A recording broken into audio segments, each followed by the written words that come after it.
जैसा उनको आप देख रहे हैं मेरा YouTube channel SK cricket show, एक नई वीडियो और एक नए मौजू के साथ आपकी खिदमत में हाजिर होते हैं।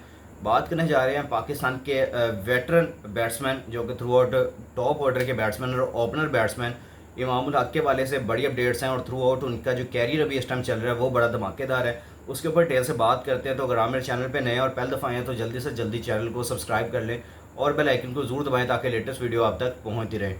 सबसे पहले मैं बात करूंगा कि यार वो मुझे बात कुछ ऐसी याद आती है कि जब हम लोग हमेशा से बात करते हैं ना कि भाई हमारे जो प्लेयर्स हैं इनकी ग्रूमिंग नहीं होती है, इनको डोमेस्टिक में जिस तरह भेजा जाता है वहाँ पे रन्स बनाते हैं, जब इंटरनेशनल में आते हैं तो तब इनके साथ क्या मसला होता है और इंटरनेशनल में आके रन्स क्यों नहीं बनाते हैं। तो आपके सामने है कि जब मैं चलो थोड़ा सा आपको पीछे लेके चलता हूँ, 2 महीने पहले जब चैम्पियंस ट्रॉफी चल रही थी तब फ़खर जमान इंजर्ड होकर बाहर हुए थे।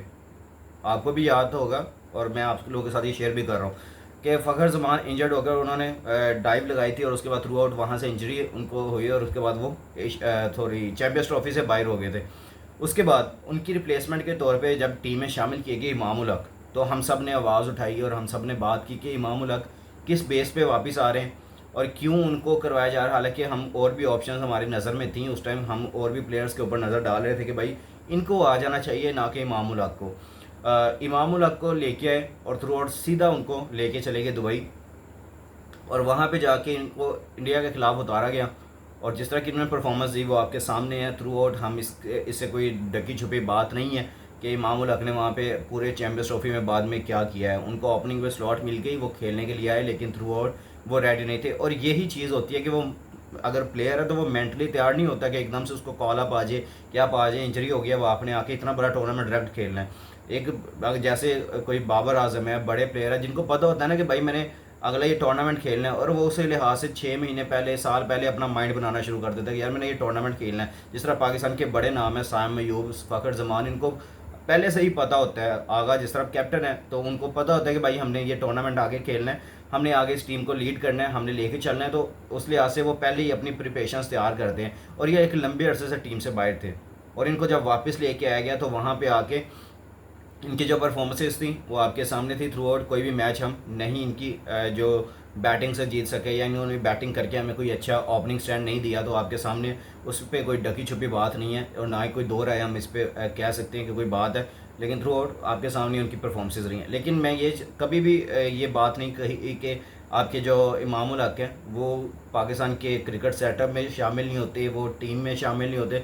मैं ये ज़रूर कहता हूँ कि वो एक अच्छे प्लेयर ज़रूर हैं, लेकिन थ्रू आउट उनकी जो टेक्निकल गलतियाँ जो वो इंटरनेशनल में करते हुए आ रहे थे लंबा अरसे दराज से, तो अब यहाँ से जब ये वापस इनको टीम से निकाला गया और थ्रू आउट जब ये टीम से बाहर हुए, फिर डोमेस्टिक में गए, वहाँ पे भी रन्स बनाए, फिर इनको जब दोबारा चांस मिला और दोबारा जब चैंपियंस ट्रॉफी में लेके आए, फिर उसके बाद थ्रू आउट वहाँ पे फिर रफ हुए, उसके बाद फिर निकाल दिया। और वैसे भी हम ओडीआई सीरीज़ खेलते कितने हैं, कुछ भी नहीं खेलते। और हमारी जो थ्रू आउट चैंपियंस ट्रॉफी के बाद हमने न्यूजीलैंड के खिलाफ एक सीरीज़ खेली है और उसके बाद थ्रू आउट अब ये हम वेस्ट इंडीज़ के खिलाफ खेल रहे थे और आगे हमने थ्रू आउट पता नहीं अगले कोई 2-3 महीने फिर कोई नहीं क्रिकेट खेलनी वेस्ट इंडीज़ की सीरीज़ के बाद से।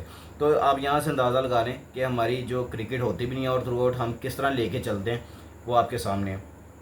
लेकिन अब जो इमामुल हक है, यहाँ पे पाकिस्तान का जो सर्किट है वो सारा आपके सामने। हम यहाँ पे एक तरफ पूरी जो सारे मिलके इस बात पे लगे हुए हैं कि पाकिस्तान के जो प्लेयर्स हैं वो हमारी इस तरह क्या ना कटवा रहे हैं और क्या कर रहे हैं वहाँ पे जाकर। लेकिन थ्रू आउट जो मेन ख़बर है वो ये है कि इमामुल हक जहाँ पे पाकिस्तान की यहाँ पे ज़िल्लत अमेज़ शिकस्त इनको सामने नज़र आई है और वहाँ पे दूसरी तरफ देखें तो आपकी इमामुल हक वहाँ पे इंग्लैंड के अंदर यॉर्कशायर की तरफ से खेलते हुए सेंचुरियों पे सेंचुरियाँ लगा रहे हैं।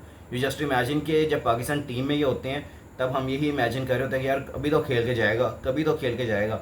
लेकिन जैसे ही ये बाहर जाते हैं किसी और टीम में, लीग्स में जाते हैं, वहाँ पे इनका बल्ला इस तरह चलता है कि बंदा देख के हैरान होता है कि यार अच्छा ये सारा सिनेरियो है, इनको वापस टीम में आना चाहिए। हम लोग फिर ये बात करते हैं लेकिन समझ नहीं पाते हैं कि यार वाकई ये प्लेयर डिज़र्व करता है टीम या नहीं करता। अब जो इनकी करंट फॉर्म है अब वो देख के लगता है कि यार इनको ऊपर आना चाहिए अब्दुल्ला शफीक की जगह पे। अब्दुल्ला शफीक को हमने इतना ट्राई कर लिया और तकरीबन कोई उन्होंने कोई 6-7 डक्स अपने नाम करवा ली इंटरनेशनल क्रिकेट में। एक सीरीज़ तो पूरी उनकी जो मेरे ख्याल लास्ट सीरीज़ थी उनकी, उसके अंदर तो पूरा 3 मैचों की सीरीज़ के अंदर तीनों पे 0 पे आउट हो गए थे। तो आप यहाँ से अंदाज़ा लगा लें कि उनको इतना ज़्यादा चांस, और एक तरफ आपका दूसरा प्लेयर जो अब तैयार बैठा हुआ है, अब वो तैयार है, अब वो खेल रहा है, उसकी फॉर्म लगी हुई है, लेकिन हम उनको कंसीडर नहीं करेंगे। वो इस वजह से क्योंकि हमने इनको कंसीडर करके पहले आजमा के देख लिए।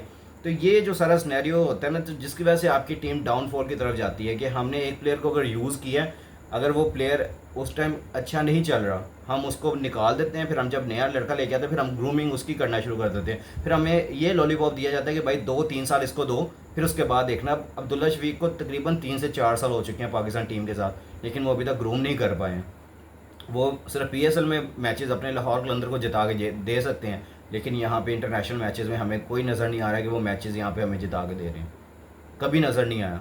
मैं उनकी, ठीक है उनकी सेंचुरीज भी हैं, लेकिन मैं फिर भी ये कहूँगा कि वो उनकी अपनी इंडिविजुअल परफॉर्मेंसेज हो सकती हैं, उन्होंने पाकिस्तान टीम को मैचेस नहीं जितवाए हैं, मैं ये क्लियरली तौर पे कहता हूँ। उसके बाद अब आ जाते हैं ज़रा इमाम उल हक पे। अब इमाम उल हक जो वहाँ पे यॉर्कशायर की तरफ से खेले, इन्होंने कल लेस्टर शायर को मारा, ज़रा धमाकेदार इनिंग खेली, 117 रन की। उससे पहले उन्होंने 159 की इनिंग खेली थी, 159, और फिर उसके बाद दूसरी सेंचुरी 117 रन जो उन्होंने कल मारी है। जब मैं ये वीडियो आज रिकॉर्ड कर रहा हूँ, लेकिन मैं थ्रू आउट इसलिए वीडियो आज रिकॉर्ड कर रहा हूँ क्योंकि मैंने डिटेल्स इनके ऊपर बात करनी थी, और जब मेरे पास पूरा मवाद आ गया तो इनके ऊपर मैं फिर बात कर रहा हूँ। तो Imam ul Haq smashes back to back 100 in one day cup in UK, ठीक है। तो इनके जो लास्ट 3 इनिंग्स है ना, उसमें एक इनिंग में इनके 55 स्कोर हैं, दूसरी इनिंग के अंदर इनके 159 स्कोर हैं, फिर तीसरी इनिंग में 117 स्कोर हैं। तो आप यहाँ से अंदाज़ा लगा सकते हैं कि 3 इनिंग्स और कमाल की, एक में 50, 2 में सेंचुरीज। और ये आपके तैयार और मंजे हुए प्लेयर्स हैं, जिसके बारे में हम हमेशा से बात करते हैं कि यार इमाम उल हक की पाकिस्तान टीम में अब जगह नहीं बनती है, ये ख़त्म हो चुके हैं, लेकिन ये वहाँ पे बंदा 2-2 के मार। लेकिन फिर एक बात ये भी आ जाती है, मैं आप लोगों के साथ ये भी शेयर करूँ, तो एक बात ये भी आ जाती है कि यार हमें फिर ये कहा जाता है कि यार वो क्लब लेवल के प्लेयर्स हैं। ये भी तो आप समझने की ज़रूरत है ना कि वो क्लब लेवल्स के प्लेयर्स हैं, वो इंटरनेशनल लेवल के प्लेयर्स नहीं हैं। जो बॉलर्स उनके सामने लगे हैं, ठीक है, इन्होंने बहुत अच्छी इनिंग खेली होगी, बहुत अच्छी, और मैंने देखी भी है, हाईलाइट्स मेरे पास भी पहुंची हैं, उन्होंने खेली भी अच्छी हैं। लेकिन मैं ये फिर भी कहूँगा कि वो क्लब लेवल के बॉलर्स हैं, आप उनको इंटरनेशनल के साथ मुआवजा नहीं कर सकते हैं। उसमें ठीक है कुछ आपके इंटरनेशनल प्लेयर्स बीच में शामिल होते हैं, लेकिन थ्रू आउट वो क्वालिटी नहीं होती है जो इंटरनेशनल में होती है, और वहाँ पे आके ये पकड़े जाते हैं। और जब ये नीचे, जिस तरह मैं PSL की हमेशा से बात करता हूँ कि थ्रू आउट PSL में रन्स बनाना या डोमेस्टिक में रन्स बनाना, और उसको फिर इंटरनेशनल में जाके दोबारा रन्स बनाना, इसमें ज़मीन आसमान का फ़र्क है। तो आप यहाँ से अंदाज़ा लगा सकते हैं कि बनाई हैं, ठीक है, इन्होंने अच्छे रन्स किए हैं, हम लोग मानते हैं, हम अप्रिशिएट करते हैं कि इनकी फॉर्म वापस आ रही है, इनके पास फॉर्म अभी बाकी है, इनकी क्रिकेट अभी बाकी है। लेकिन दूसरी तरफ हम ये भी सोचते हैं कि यार वो इंटरनेशनल लेवल के वो बॉलर्स नहीं हैं जब आपके सामने ये लगे होंगे, जिस तरह कल जैडन सील्स ने हमारी यहाँ पे कमर तोड़ के रख दी टॉप ऑर्डर की। तो ये सारा सिनेरियो होता है, और थ्रू आउट इनकी जो कोशिशें हैं और अपने आप को आगे लेके जाने की जो इनके अंदर सलाहियत है, वो अभी भी जो क्रिकेट के लिए वो भूख है वो नज़र आ रही है, रन्स बनाने की जो भूख है वो नज़र आ रही है, वो बना रहे हैं। और मच बेटर उनके लिए कि वो इस तरह क्रिकेट खेलते रहें, और होपफुली आगे सर्किट में दोबारा आपको पाकिस्तान में नज़र आ सकते हैं। लेकिन मैं फिर भी ये कहूँगा कि हमें अगर यंगस्टर्स के ऊपर अगर रिलाई करना है तो हमें यंगस्टर्स के ऊपर ही रहना पड़ेगा। अगर हमने वापस पे दोबारा सीनियर प्लेयर्स के ऊपर जाना तो फिर हमें दोबारा इमाम चाहिए होगा, और हम इस पर लेके जाएंगे। लेकिन मैं इस हक़ में नहीं हूँ कि आप यंगस्टर्स को हटा के दोबारा पीछे की तरफ देखें, क्योंकि अब ये बड़ी बातें चलेंगी कि इनकी फॉर्म चली थी, इन्होंने इस तरह रन्स बनाए तो इनको वापस ले आओगे, लेकिन अभी 2 महीने बाकी हैं, तो वो ये वहाँ पे रन्स बना रहे हैं। ओके, अच्छा है, अच्छी बात है, और अच्छा है इनके लिए, और पाकिस्तान क्रिकेट के लिए भी अच्छा है कि हमें ज़रूरत पड़े तो हम किसी को रिप्लेस करके इनको ला भी सकें। तो ये सारी सिनेरियो है, आप लोगों के साथ शेयर करना था। आप भी नीचे कमेंट सेक्शन में अपनी राय का ज़रूर करें, ताकि हमें आपकी जो कीमती राय है वो हमें ज़रूर मिले, ताकि हमें भी ये अंदाज़ा हो कि वाकई जो हम बात करते हैं वो आप तक पहुंच रही है, और कैसे पहुंच रही है वो आप लोगों ने नीचे ज़रूर बताना है। इंशाल्लाह मिलते हैं नेक्स्ट वीडियो में। अपना और अपने आसपास के लोगों का ख्याल रखिएगा, दुआ में हमें भी याद रखिएगा। टेक केयर, अल्लाह हाफ़िज़।